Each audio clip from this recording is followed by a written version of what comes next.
Okay, so this PowerPoint is on employability skills. We will be studying that. You will have a test over employability skills.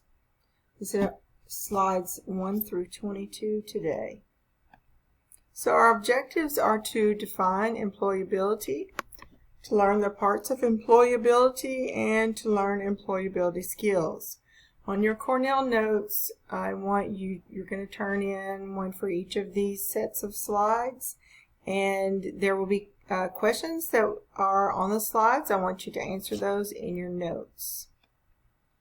So employability is used to describe the positive work behaviors and personal qualities that you would have which make individuals, you, more likely to gain employment and succeed in your chosen career. So this slide deck is also from ICEV. Employability involves skills which are needed to be effective in any job, market, or workplace.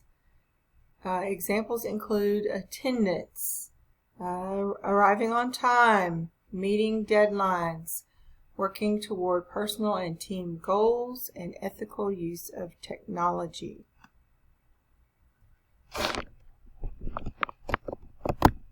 Employability is often more important to employers than having specific job-related skills. Employers know, there's a glare there. Employers know that they can train employees, but they want their employees to come with those basic employability skills because you really can't teach those. Those should be inbred, inborn within you. You should know these things.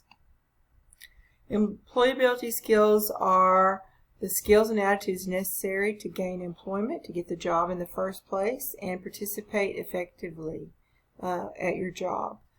They can be developed in many ways, including school activities, interactions within the community, working with others, hobbies, and sports.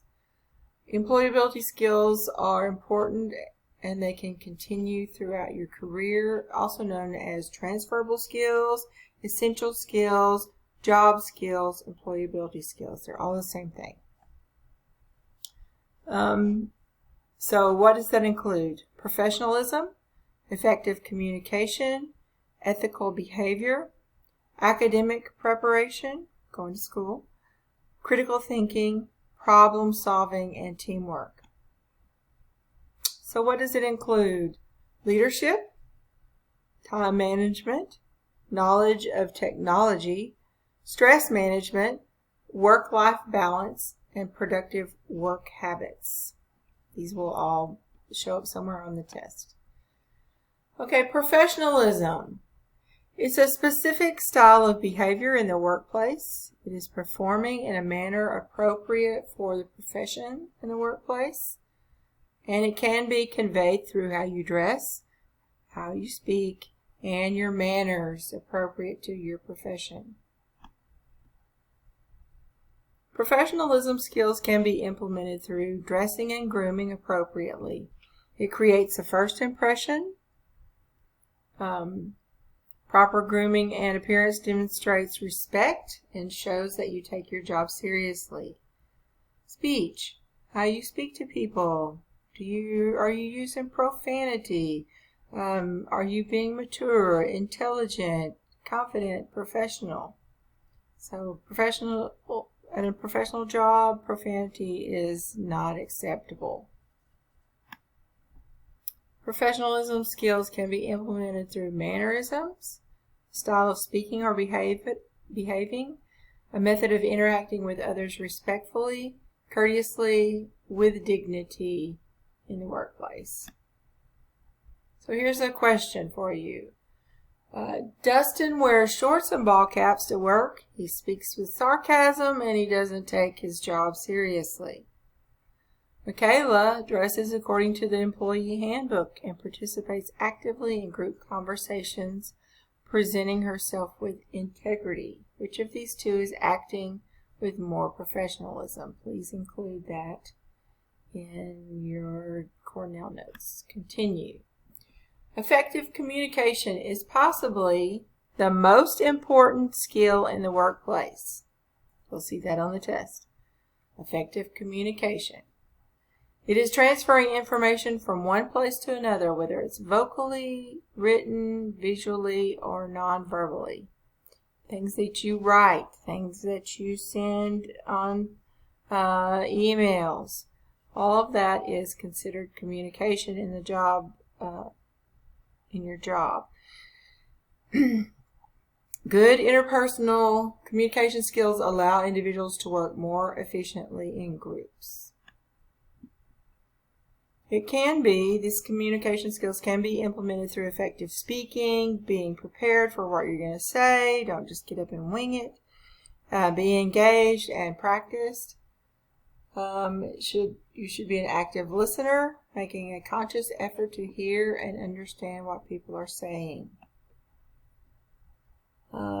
It can be implemented through writing, through using correct grammar, punctuation, and spelling. It includes items such as memos, reports, emails, faxes. Nonverbal communication using body language. How do you sit? Do you have poise when you're walking around? We will talk about that. Eye contact, facial expressions to show interest in the conversation. Making nonverbal communication agree with your verbal communication. So I've seen people many times say yes, and the whole time their head is going like this. No.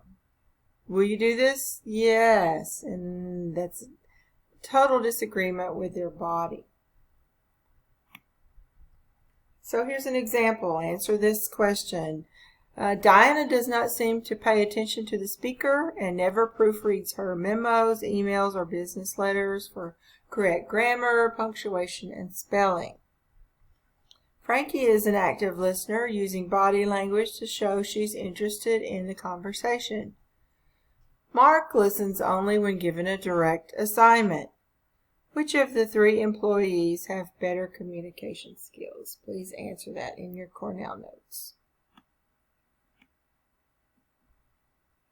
Okay, we're going to 22. Ethical behaviors are values or standards which direct the way individuals live. They govern the way people behave towards family members, employers, supervisors, co-workers, and customers. So these are your ethics. Okay, so ethical behaviors often provide job advancement in opportunities and may include the following employee practices. Regular attendance, wearing proper attire, providing a clean and safe environment, taking pride in your work, flexibility, taking initiative. Okay, ethical skills can be implemented through productivity, demonstrating positive and productive work habits by performing the things that tasks you've been given to do, doing it efficiently. Reliability and dependability, so that means showing up on time, completing the tasks that you've been assigned on time. Dedication, striving to ensure a quality performance, such as putting in extra hours beyond what is expected. So ethical skills, so we're going to 22. Ethical skills can be implemented through cooperation, putting effort into working well with others, your character, being self-disciplined, pushing to complete your work responsibilities, being honest. Honesty goes a long, long way.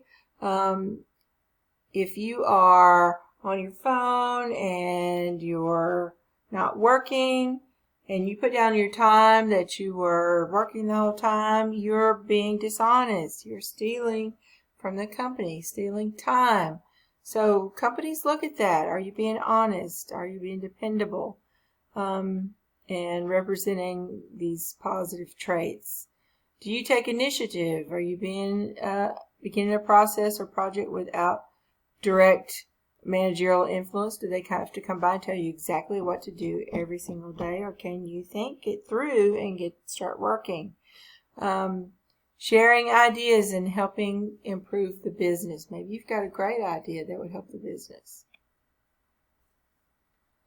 So ethical skills can be implemented through having a positive attitude, being appreciative. So let's talk about that, being appreciative. One, they did not have to hire you. You could still be looking for a job. You should be thankful that you have a job. Be appreciative that you were hired, that you have a company to work for, that you have a job, that you are making a living. If you do not like your job, then start looking for somewhere else that would be a better fit. Don't just walk out and quit. Find another job and keep doing this one as long as you are there and do it well. Recharging yourself, that means going home and getting some rest and coming back ready the next day. Volunteering, sometimes companies want you to work some volunteer things with them, not necessarily outside. You might do that as long as it doesn't take up too much of your time or your energy, but let's say the company has a blood drive and they're going to donate that blood to a hospital. That's a good way to volunteer along with your company.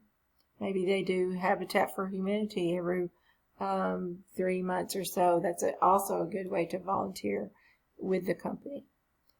And avoiding negative work attitudes. Nobody likes a whiner. Nobody wants to be around somebody who's whining all the time.